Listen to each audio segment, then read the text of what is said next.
കൊച്ചി മെട്രോയ്ക്ക് അടുത്ത മാസം അവസാനത്തോടെ കേന്ദ്രമന്ത്രിസഭയുടെ അനുമതി ലഭിക്കുമെന്ന് പ്രതീക്ഷിക്കുന്നതായി സംസ്ഥാന ആസൂത്രണ ബോർഡ് ഉപാധ്യക്ഷൻ കെ എം ചന്ദ്രശേഖർ ഡൽഹിയിൽ അറിയിച്ചു.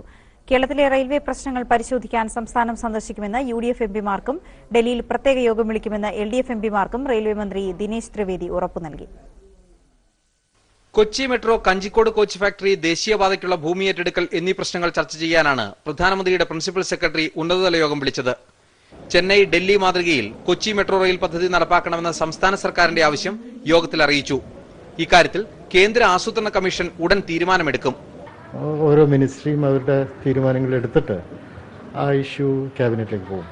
ദേശീയപാത വികസനത്തിന്റെ കാര്യത്തിൽ അനുവദിക്കാവുന്ന ഇളവുകൾ അറിയിച്ച് കേന്ദ്രം സംസ്ഥാനത്തിന് കത്തയക്കും. കോച്ച് ഫാക്ടറിക്കായി 430 ഏക്കർ ഭൂമി സംസ്ഥാന സർക്കാരിന്റെ കൈവശമുണ്ടെന്നും ഓഹരി എന്ന നിലയിലോ പാട്ടത്തിനോ ഈ ഭൂമി കൈമാറാൻ തയ്യാറാണെന്നും റെയിൽവേ ബോർഡ് ചെയർമാൻ അടക്കമുള്ള ഉന്നത ഉദ്യോഗസ്ഥർ പങ്കെടുത്ത യോഗത്തിൽ കേരളം അറിയിച്ചു.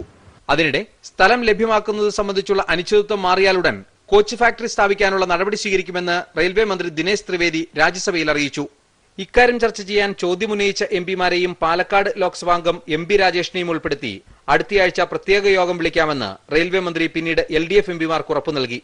റെയിൽവേ പ്രശ്നങ്ങൾ ചർച്ച ചെയ്യാൻ സംസ്ഥാനം സന്ദർശിക്കുമെന്ന് മന്ത്രി യുഡിഎഫ് എംപിമാരെ അറിയിച്ചു. റെയിൽവേ ബോർഡിലെ ഉയർന്ന ഉദ്യോഗസ്ഥന്മാരുമായി കേരളത്തിൽ വന്ന മുഖ്യമന്ത്രി കേരളത്തിലെ എംപിമാരുമായി കേരളത്തിലെ എല്ലാ റെയിൽവേ പ്രശ്നങ്ങളും ചർച്ച ചെയ്യാമെന്നത് സമ്മതിച്ചിട്ടുണ്ട്.